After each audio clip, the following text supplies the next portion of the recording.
Bonjour gestionnaire de boutique, comment vous allez? Bien, je fais cette petite vidéo pour que, ensemble, chaque soir, vous essayez de comprendre les conseils qui seront diffusés à l'intérieur de cette vidéo. C'est très important pour vous. Vous avez des difficultés, on essaye autant que possible d'apporter des solutions. Donc, prenez le temps de bien suivre ce que je dis, prenez des notes et à la fin, vous essayez d'actualiser vos connaissances, vos compétences. Ça va beaucoup vous aider. Donc, de ce fait, pour aujourd'hui, jeudi 11 mars 2021, je vais vous entretenir sur un petit point qui est le bouche à oreille efficace. Qu'est-ce qu'on entend par bouche à oreille? Le bouche à oreille voudrait tout simplement dire que lorsque le client entre dans votre boutique, il ressort avec une bonne image. Et c'est cette image qui va aller auprès de sa communauté, auprès de ses amis, rendre l'expérience. Donc, il fait un partage d'expérience.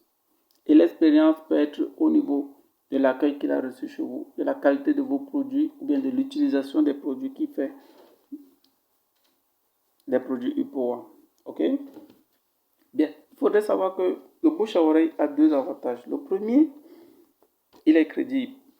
Crédible pourquoi? Parce que la personne qui va donner l'information a une certaine autorité auprès de sa communauté, de sa famille ou bien de ses amis. Imaginez un instant, si c'est ton père qui vient te donner une information, forcément tu vas mieux prendre en compte cette information par rapport si ce sont les médias qui apportent cette information. Quand on parle de médias, c'est la radio, la télévision, Internet. Donc, on fait confiance aux gens qui nous apportent des informations, comme on dit, les informations du quartier. Parfois, elles sont très bonnes, elles sont plus crédibles que les informations des médias classiques. Le deuxième point, c'est que lorsque vous utilisez le bouche à oreille, vous ne payez pas 5 francs. Parce que le bouche à oreille fait la publicité gratuitement à votre place. Donc, vous devez savoir que elle a deux avantages. Elle est crédible et elle est économique pour l'entreprise et pour vous. Vous pouvez faire une prospection de grande envergure juste avec du bouche à oreille. C'est possible, mais c'est à vous de développer le réseau. C'est pas à moi. Maintenant, je vais vous donner des mécanismes qui vont vous permettre de faire un bouche à oreille efficace. Le premier, c'est impliquer les clients dans la gestion de la vente. Quand on a parlé de gestion de vente ici, vous devez les parler du parrainage et des apporteurs d'affaires. Donc, tous vos clients ou tous vos prospects qui entrent dans votre boutique doivent être vos futurs parrains ou apporteurs d'affaires.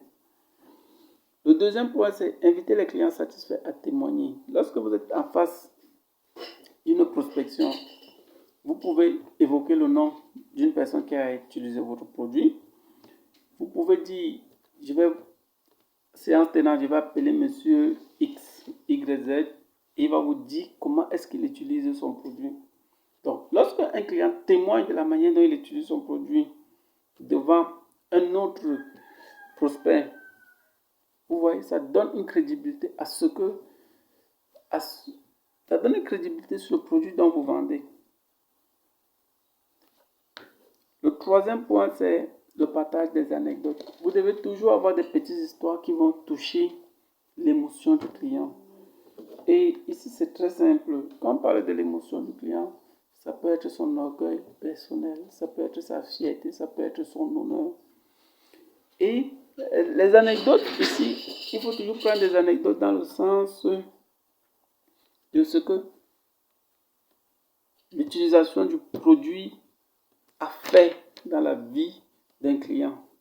Par exemple, je vais prendre la lampe torche. Vous pouvez facilement dire à quelqu'un que un jour, le client là, il m'a raconté une histoire qu'il était fatigué, il ne savait même pas où trouver de quoi manger. Et quand il a pris sa torche, il marchait la nuit comme ça, il se baladait. Par hasard, il a éclairé quelque part, il a vu 2000 francs. Ouais. Donc, Il dit que c'est grâce à la lumière là qu'il a vu les 2000 francs là. Que depuis là, il ne fait que dire que c'est grâce à la lumière là qu'il a eu les 2000 francs là. Parce que c'était dans un noir qu'il ne pouvait pas, personne n'avait vu. Donc, grâce à la lumière depuis pouvoir, il a vu 2000 francs, il a mangé, il était tranquille. Donc, bon, il faut avoir des anecdotes qui vont toujours toucher le besoin du client. D'accord? C'est toujours à vous de trouver des anecdotes. Et les anecdotes, c'est lorsque vous causez avec des clients qui ont déjà utilisé le produit. On n'invente pas des anecdotes. On n'invente pas. Sinon, un client averti saura que le gars, s'il est en train de mentir. On n'invente pas. Donc, pour avoir des anecdotes, il faut toujours causer avec les clients. Et c'est à partir de là que vous aurez des anecdotes positives. Et c'est à partir de là que vous allez partager pour que les clients aient un retour positif sur vos produits. Le quatrième mécanisme, c'est former vos clients. Ici, quand on parle de former les clients, il faut toujours comprendre que, quand on parle de client, c'est quelqu'un qui a déjà acheté vos produits. Un client qui a acheté, prenez le temps maintenant de le former sur les caractéristiques du produit, pas sur le besoin du produit. Parce qu'on a déjà résolu le besoin. Maintenant, ce sont les caractéristiques du produit. Et ici, ça vient à l'entretien du matériel, la bonne conservation, la maintenance, le cas SAV qui appelé. Bref, vous faites en lui développer des réflexes d'un client satisfait. C'est tout. Et le dernier point très important, c'est traiter rapidement les réclamations des clients. Lorsque vous avez un retour d'un cas SAV, c'est votre responsabilité. Veillez à ce que le client soit satisfait dans les brefs délais. Ne donnez pas de fausses promesses aux clients. Non, on ne donne pas de fausses promesses aux clients. Ne dites pas au client que le technicien va venir demain alors que vous n'êtes pas sûr que le technicien sera là. Non, on ne fait pas ça. Donc, lorsque vous traitez les réclamations des clients, vous êtes sûr que vous aurez un bon retour et un bon bouche-oreille.